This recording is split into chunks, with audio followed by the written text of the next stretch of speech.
ever conducted in human history. Welcome to Tucker Carlson. Tonight, a little overview. Here's where we are as of 8 p.m. Eastern, which is to say right now. In many places in this country, Americans cannot go to the park with their children. They can't go to church. They can't have family dinners with their relatives. They can't go to the dentist. They can't get a knee replacement. They can't get married. Tens of millions of them can't afford to do much of anything right now because they're unemployed. But they better not complain about it. If they voice their complaints online, they're liable to be censored by the tech companies. If they complain in public, they could be arrested, and a number of them have been. The whims of our political leaders are now unquestioned law. Dissent has been banned, and that ban is relentlessly enforced by the willing stooges in our media who have finally stopped pretending they don't hate you. They definitely do. What country is this? Well, it's a country in a lockdown.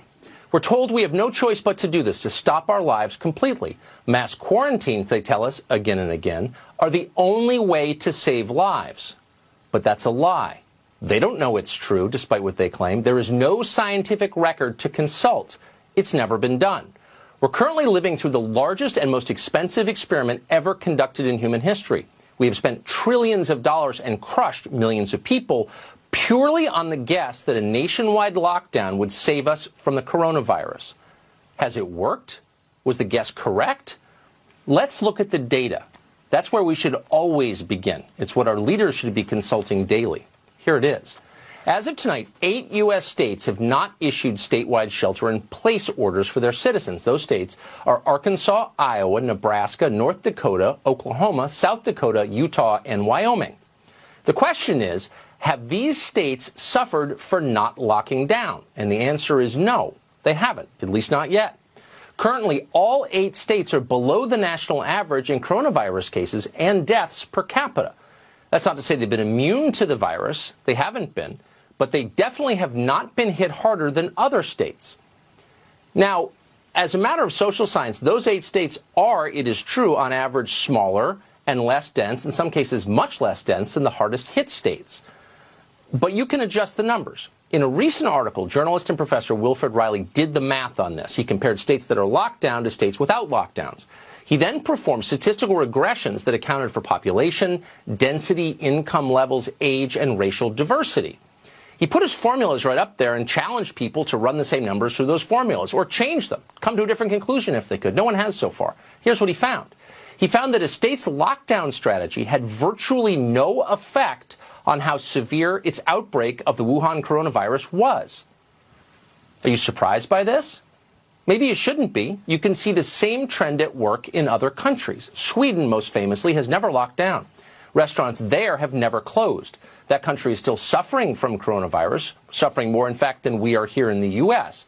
But the country's epidemic appears to have peaked. And without locking down, Sweden, and this is the key, has fared far better than other European countries that did lock down. That includes Britain, Italy, Spain, Belgium. How can this be true? It seems to contravene everything we hear all day long. Lockdowns stop the virus. That's what they tell us, almost always at high volume and with maximum outrage and self-righteousness, daring us to disagree. But in fact, there's not much evidence that it's true. Consider the state of California, which is one of the first states to shut down. In a televised statement, Los Angeles Mayor Eric Garcetti bragged that his city was under his absolute personal control. And for that reason, the coronavirus would not spread there. Anyone who disobeyed him would be hunted down. That's literally the phrase Garcetti used. Watch this. This has really been marvelously embraced by 99.9% of people. We see it in the traffic data. We see it in the cell phone data. But we're going to hunt down that last 0.1% and say, you got to get inside, you got to cut it out, and you got to distance. We're going to hunt down people who are outside? They spent years calling Donald Trump a fascist, if only. Garcetti, you may have just heard, brag that he was surveilling people's cars and tracking their cell phone use. But even that wasn't far enough for him.